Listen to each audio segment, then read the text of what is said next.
Hello friends, income tax के cases की series में आज जो केस हम डिस्कस करेंगे वो सेक्शन 153A की प्रोसीडिंग्स को लेकर के है।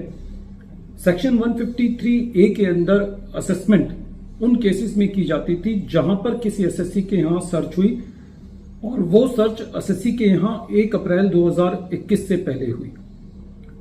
ये एक सेटल्ड लॉ है कि सेक्शन 153A के अंदर उसी मटेरियल को लेकर के असेसमेंट की जा सकती है जो मटेरियल एसएससी के यहां सर्च में मिला, जो स्टेटमेंट्स एसएससी की सर्च में रिकॉर्ड की गई, उन्हीं स्टेटमेंट्स के बेसिस पर यदि कोरोबरेटिव एविडेंस है तभी एडिशन की जा सकती है। प्रेजेंट केस में कोलकाता आईटीएटी की डी बेंच के सामने यह प्रश्न था कि यदि किसी एसएससी के यहां सर्च होती है और उस सर्च के अंदर कोई भी इंक्रिमिनेटिंग मटेरियल नहीं मिलता तो क्या ऐसे केस में किसी दो पर्संस की स्टेटमेंट के बेसिस पर एडिशन की जा सकती है, स्पेशली उन केसेस में जहां पर उन दो पर्संस की स्टेटमेंट एसएससी की सर्च में रिकॉर्ड नहीं की गई और यह भी नहीं बताया गया असेसमेंट के दौरान कि उनकी स्टेटमेंट किस प्रावधान के अंदर रिकॉर्ड की गई।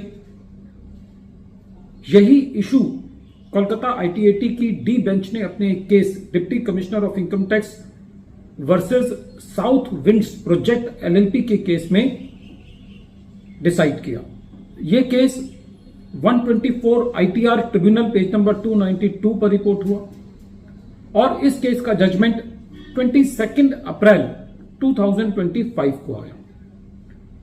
प्रेजेंट केस असेसमेंट ईयर 13-14 से रिलेटेड है। एसएससी ने अपने इनकम टैक्स के रिटर्न नील इनकम को लेकर के फाइल किया था। एसएससी और एसएससी की ग्रुप पर सर्च हुई सेक्शन 132 के अंदर।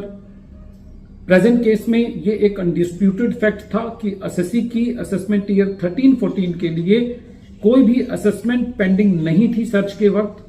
कहने का तात्पर्य यह है कि प्रेजेंट केस के अंदर ये एक अनअबेटेड असेसमेंट का केस था जहां पर सर्च के वक्त एसएससी की कोई भी असेसमेंट पेंडिंग नहीं थी।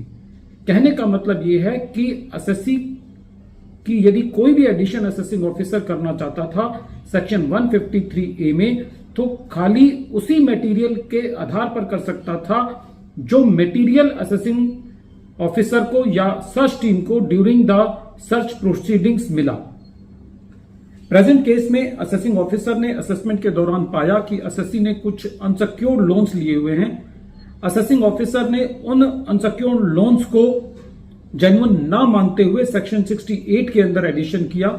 हालांकि एसएससी की सर्च में कोई भी ऐसा दस्तावेज नहीं मिला था जो कि ये बताता था कि वो लोन्स जो हैं वो जेन्युइन नहीं है। असेसिंग ऑफिसर ने उन लोन्स पर 9% रेट ऑफ इंटरेस्ट को एज्यूम करते हुए उसका एडिशन 69C में किया।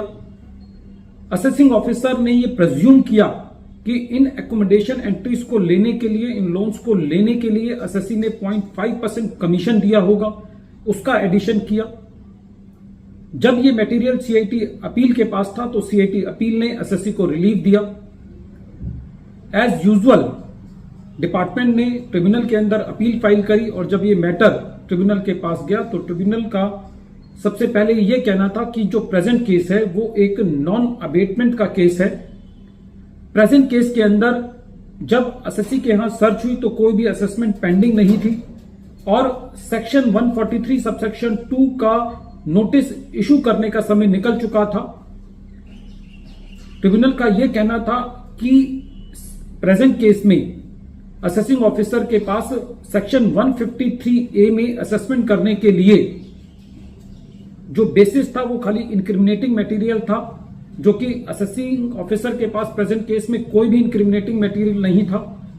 ट्रिब्यूनल का यह कहना था कि प्रेजेंट केस में जो एडिशन किया गया वो खाली M और P की स्टेटमेंट के बेसिस पर किया गया, जो स्टेटमेंट सर्च के दौरान रिकॉर्ड नहीं की गई थी। ट्रिब्यूनल का यह कहना था कि प्रेजेंट केस के अंदर जब एसएससी ने उन लोन्स को रीपे किया तो उस रीपेमेंट का भी रेवेन्यू ने कोई एडिशन नहीं किया। At the same time tribunal का यह मानना था कि सेक्शन 153A का जो फोर्थ प्रोविजो है वो मोटे तौर पे ये कहता है कि असेसमेंट खाली उसी मटेरियल के बेसिस पर या वो बुक्स ऑफ अकाउंट्स के बेसिस पर की जा सकती है जो कि सर्च के दौरान मिली, और जहां से ये पता चलता हो कि जो असेसी की इनकम एस्केपिंग असेसमेंट है वो किसी असेट्स की फॉर्म में है। प्रेजेंट केस के अंदर असेसी को कोई भी स्टेटमेंट्स प्रोवाइड नहीं की गई थी एम और पी की, जिसके आधार पर असेसी का एडिशन किया गया, और यह भी नहीं बताया गया था कि वो स्टेटमेंट्स किस प्रोसीडिंग्स के तहत रिकॉर्ड की गई। तो ऐसे परिस्थितियों में, ऐसे फैक्ट्स एंड सर्कमस्टांसेस के अंदर जो असेसी का एडिशन किया गया सेक्शन 68 के अंदर लोन्स को लेकर के और इंटरेस्ट और कमीशन को लेकर के सेक्शन 69C में, वो जस्टिफाइड नहीं है, और जो सीआईटी अपील का ऑर्डर था उसको अपेल रखा। वीडियो के अंत में एक बार फिर मैं केस का नाम रिपीट कर रहा हूं। केस का नाम है deputy commissioner of income tax versus south winds project LLP, और ये case 124 ITR tribunal page number 292 पर रिपोर्ट हुआ। मैटर कोलकाता ITAT की डी बेंच ने 22 अप्रैल 2025 को डिसाइड किया। Thank you friends.